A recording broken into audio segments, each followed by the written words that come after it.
ஸ்ரீ ராஜயோக குருவே, உங்கள் நாமம் பாட பாட இன்பம் பொங்கி வருமே. தெய்வீக திருவுருவே தேடி வந்தோமே, தெய்வமானவை பொருளை காண வந்தோமே.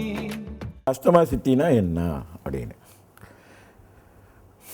அஷ்டமா சித்திகள் என்று சொன்னால் 8 வகையான சித்திகளை சொல்கிறாங்க. அஷ்டமா சித்தி அதை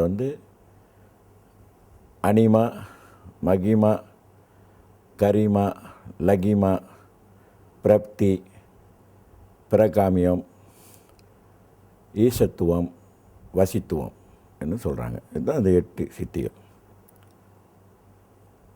அனிமா அப்படின்னு சொல்லும் பொழுது நாம் உடலை அணு போல் சின்னதாக்கி கொள்ளலாம். அப்போ அணு போல் சின்னதாக்குனா கண்ணுக்கு தெரியுங்களா? நிச்சயமாக தெரியாது.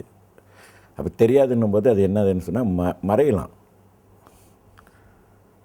கண்ணுக்கு தெரியாமல் மறைந்து விடுவார்கள். அணுக்களோட அணுக்களோட சின்னதாகும்போது மறைஞ்சிருவாங்க. இந்த சித்திகளை சொல்லும் பொழுது நிறைய விஷயங்கள், பிரிவுகள் நிறைய இருக்குது.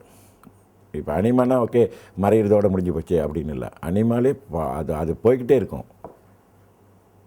எல்லாம் ஒட்டு மொத்தமாக சொல்லக்கூடியது தான் அனிமா அப்படின்னு சுருக்கமாக சொல்லிட்டாங்க. அனிமான்னு சொன்னால் மாயமாக மறைவது, இருந்த இடத்துல மறைகிறது, மறைந்து இன்னொரு இடத்துக்கு செல்வது, இப்படி அப்படியே சொல்லிக்கிட்டே போகலாம்.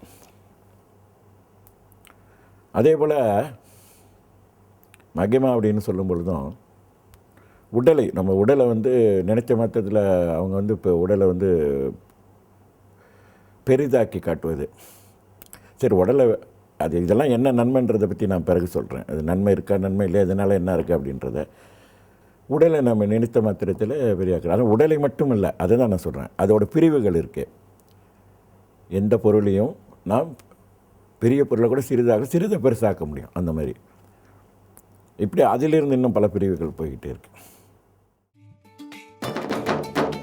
யோக ஞான சித்தர் ஓம் ஸ்ரீ ராஜயோக குருவே, உங்கள் நாமம் பாட